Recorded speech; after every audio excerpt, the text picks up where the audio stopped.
Hey guys, it's Jenny from It's Your Birth. Today I want to chat about planning your ideal hospital birth.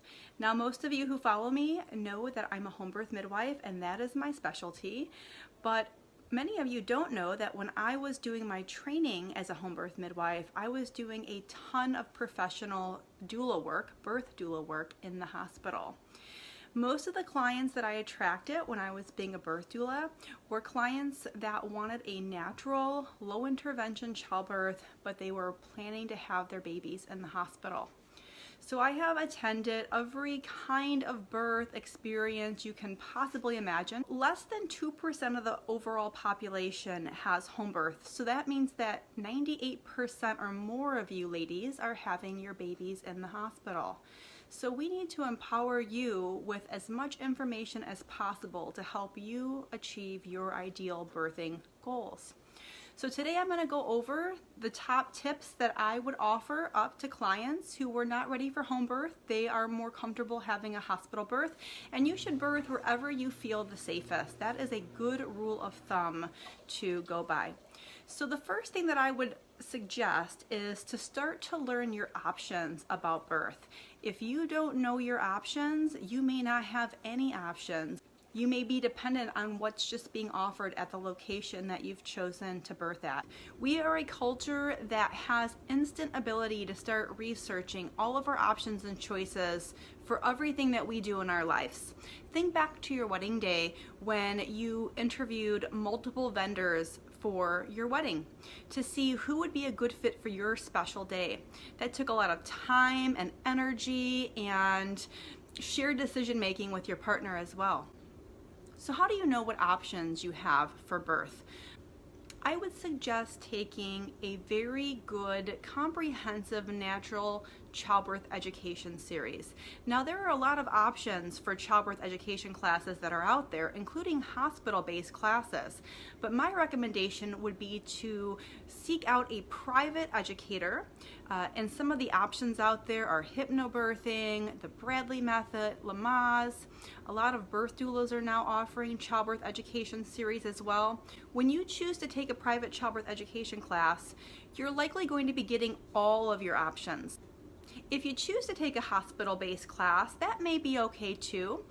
But oftentimes in hospital-based classes, you may be getting information that has more to do with what they're offering for birth versus what are all of your options for birth. That's why I recommend taking a private childbirth education class.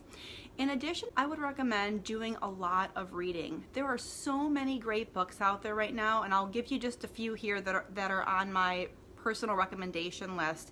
Ina May's Guide to Childbirth by Ina May Gaskin, The Thinking Woman's Guide to a Better Birth by Hensi Goer, and The Natural Pregnancy book by Aviva Ram. Those are three books that I've all read personally. I think they're full of fantastic, solid information, and they will go hand in hand with the information that you're learning from your childbirth education class.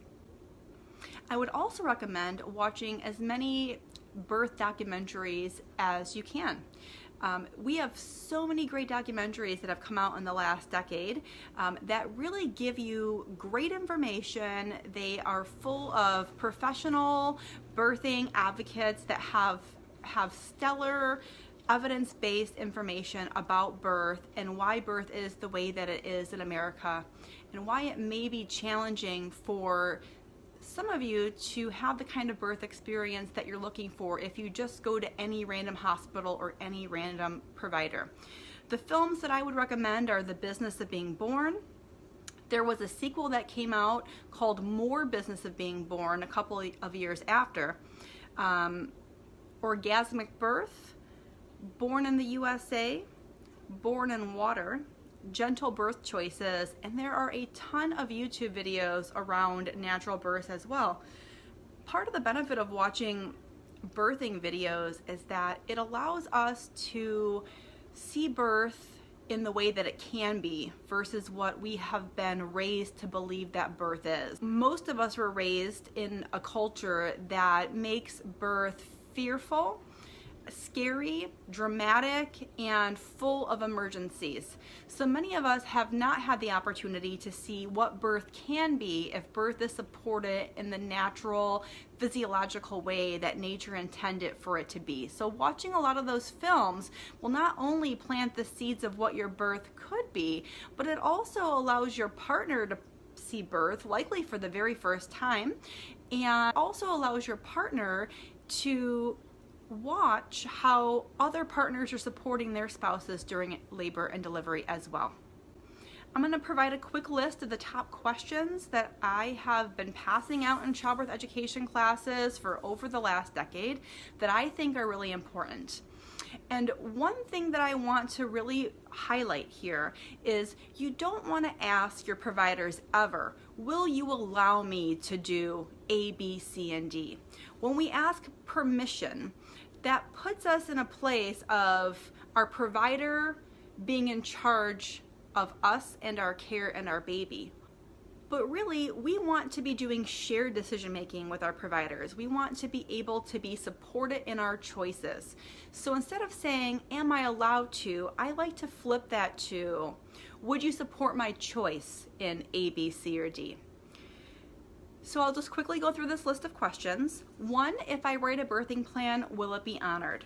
2, does he or she support a natural, low intervention childbirth, if that's the kind of birth that you're looking to have? And how many drug-free or natural low intervention births do they attend per month? Is it their norm? Are they comfortable with that kind of a birth? 3, what is their cesarean section rate and what is the hospital cesarean section rate? 6, do they require the use of IV during labor?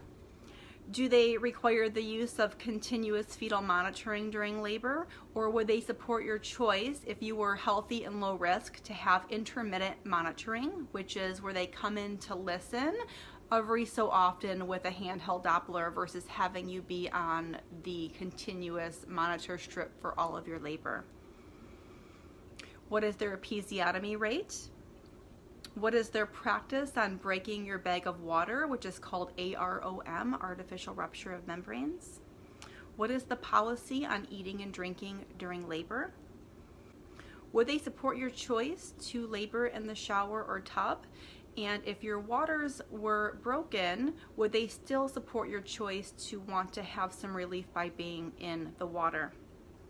Are birth doulas welcome in their practice? Would they support the choice of having your partner and your doula with you at all times during labor? Would they support the choice for you or your partner to catch your own baby or to cut the cord? Do they perform breech deliveries in the rare instance that your baby is breech? Only 3% of babies are breech at term. So it's a pretty low statistic, but it's good to know what their stance is on breech. How do they handle longer labors or longer second stages, which is the pushing during labor? Would they support the mother choosing her own position to push her baby out versus just being on her back with her feet in stirrups? Would they support your choice for true delayed cord clamping? Many providers will say, yes, we do delayed cord clamping, and it's true. There's been a lot of change in the last couple of years where providers are now providing some level of delayed cord clamping, but you have to find out what is their definition of delayed cord clamping, because sometimes that might mean 30 seconds or 1 minute or 10 seconds even. In my practice, true delayed cord clamping is when the cord is stopped pulsating all on its own, and that typically takes about 3 to 5 minutes for most babies who are born and transitioning without issue. Do they support immediate skin-to-skin contact for at least 1 hour after birth? So those are some of my top questions that I would have doula clients ask their providers. And what's just as important as their answers to these questions is their bedside manner to these questions.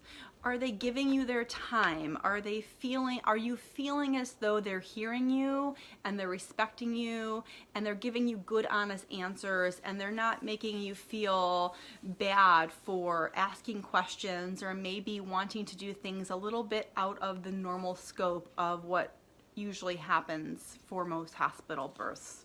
And the final tip that I would offer would be to tour your hospital or your birthing center and tour 2 other hospitals as well that are local in your area. If you don't know your options, you don't have any, and many people haven't stepped foot into the hospital that they're planning on birthing their baby until they're actually in labor. So it's great to be familiar with the area, be familiar with how to get there so there's less stress when you're going into the hospital in labor. You'll be able to ask questions. Many of the questions that you ask your provider, you can also ask during your hospital tour as well. And you can also see if they have access to birthing tubs, because some hospitals do have access to birthing tubs, but some may only have 1 or 2 rooms that have birthing tubs. And you also want to see how big they are, if that was one of your plans to help cope.